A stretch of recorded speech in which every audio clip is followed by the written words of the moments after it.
Good morning, everyone.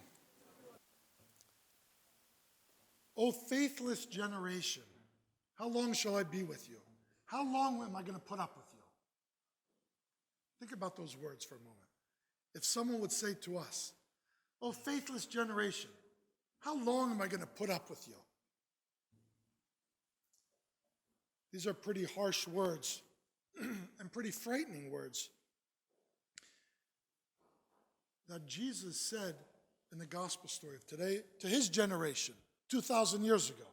And imagine if he said those words 2,000 years ago to the faithless generation. How long am I going to put up with you? What would he say today in our generation, in our society?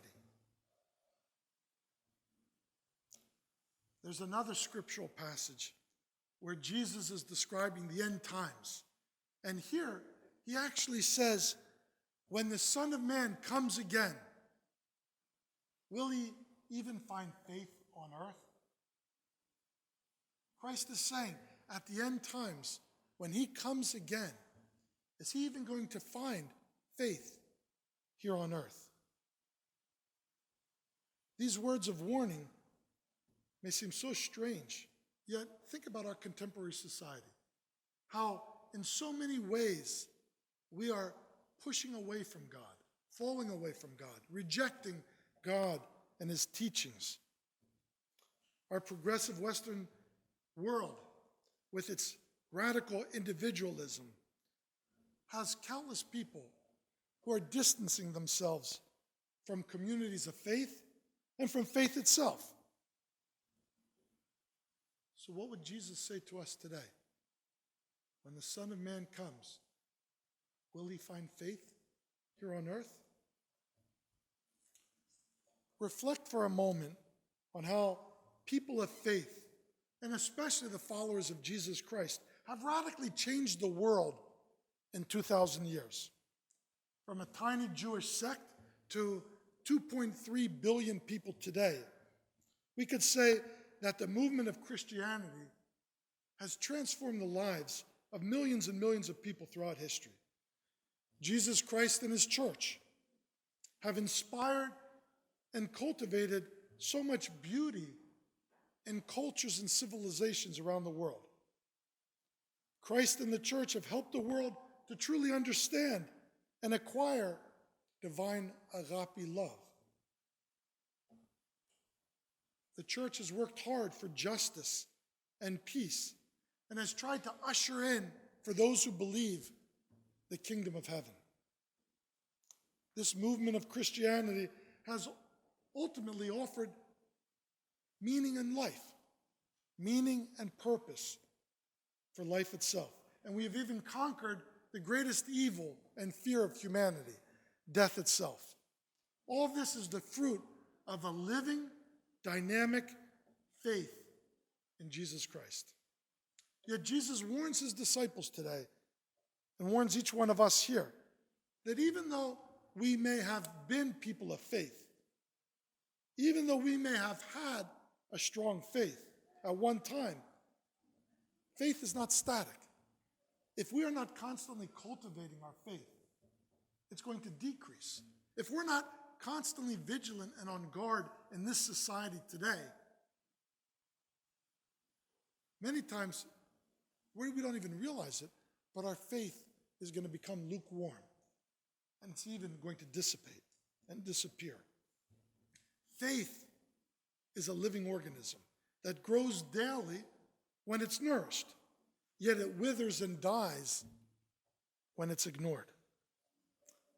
Faith is something that no one can say, no one in this church, and I'll be the first one to say, I can't say this. I can't say, I have strong faith, I have enough faith, I'm good. No, faith doesn't work that way. We all are constantly growing in our faith, or we're decreasing in our faith. Faith doesn't stay the same. This is why we risk hearing the words of Jesus say to us, O faithless generation, how long am I going to put up with you? Let me say this very clearly. Our faith should never be taken for granted. Our faith must be cultivated It must be nourished, strengthened, and increased as we grow in our lives. One of the saddest things for me is to see people who at one time were fervent with faith, were committed to learning and growing, had a dynamic relationship with Christ, and I would see them years later, and their faith is lukewarm. It means little to them anymore. Something happened during that transition. If we don't give the time, if we don't sensitively care for our faith, we risk losing it. I like to use the example of human relationships. Think of the relationships we had 5, 10, 20, 30 years ago. I can say, I think of some of my best friends back in college who I literally have no relationship with today. I haven't talked to in years. I think of some of my best friends back when I was in my 20s and 30s. And today our relationship is very different. Some of them I've held on to. Those who I've kept contact with, who I've cultivated that relationship, I still have. But others, I've lost their friendship. I've lost that relationship because neither of us put the time into the relationship. That's very similar to our faith with God. Our faith is all about a relationship with God. If we're not putting time in that relationship, we're going to lose it. It's going to diminish. So the question for all of us should be, how do we increase our faith? This should be a fundamental question in our lives. How do we grow in faith? Well, I'm going to give you a couple ideas. First of all, we heard one important aspect of growing in faith in today's gospel story. We heard the story of a father who was desperate, and he brought his son first to the disciples of Jesus who couldn't heal him, and then he came to Christ himself and he said, Lord, please help me, help my son.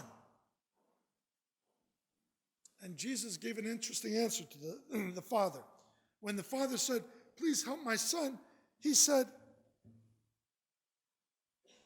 you can help him if you believe. You can help him if you believe. To which the father responded, that beautiful prayer, I believe. Help my unbelief. I believe, but I also doubt. I have questions. I'm struggling. My faith maybe is weak. Help my unbelief. That is a prayer each one of us can say every day to increase our faith. Every day in our prayers, we can say, Lord, you know I love you. You know I believe in you. Help my unbelief. Help me in the points of my life where I doubt, where I'm not too sure. Help me, Lord. If we turn to God with such sincerity and such humility, God's going to only increase our faith. He's going to strengthen us and help us. So let us learn to say constantly, Lord, I believe. Help my unbelief. Another example of what to do to increase our faith comes from the saint we honor today. Today, on the fourth Sunday of Lent, we remember St. John Climacus, or St. John of the Ladder. St. John was a spiritual giant back in the 7th century who was the abbot of St. Catherine's Monastery on Mount Sinai in Egypt. And as the abbot of a monastery with dozens and dozens of monks, he was concerned for the well-being of his monks. So he wrote this spiritual classic called The Ladder of Divine Ascent. And in it, he talks about the 33 steps which his monks must take in order to grow in their faith and stay strong. And these steps talk about the vices they have to beware of, as well as the virtues which they have to practice and cultivate. Now, the lesson I want us to take away today from St. John is, think about this for a moment. St. John was writing to a monastery full of monks, men who had dedicated their life to God, who had left the world, didn't get married, and dedicated their life to pursuing God. And yet St. John was concerned that even monks can lose their faith. And so he was telling them, you have to be conscious day by day. You have to work at pushing aside the vices in your life and allowing the virtues to grow. If John is saying this to a bunch of monks, how much more is his advice applicable to each one of us who don't live in a monastery, who don't think of God 24 hours a day?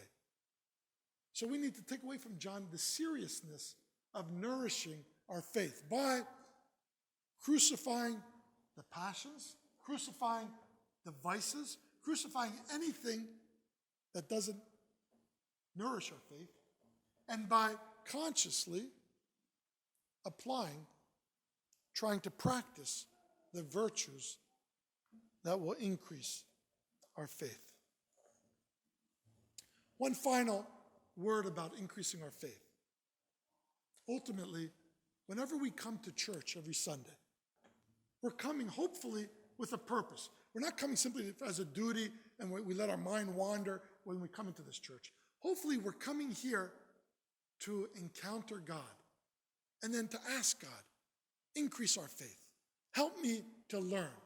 So our faith can be increased by coming to church with an open heart and mind every Sunday.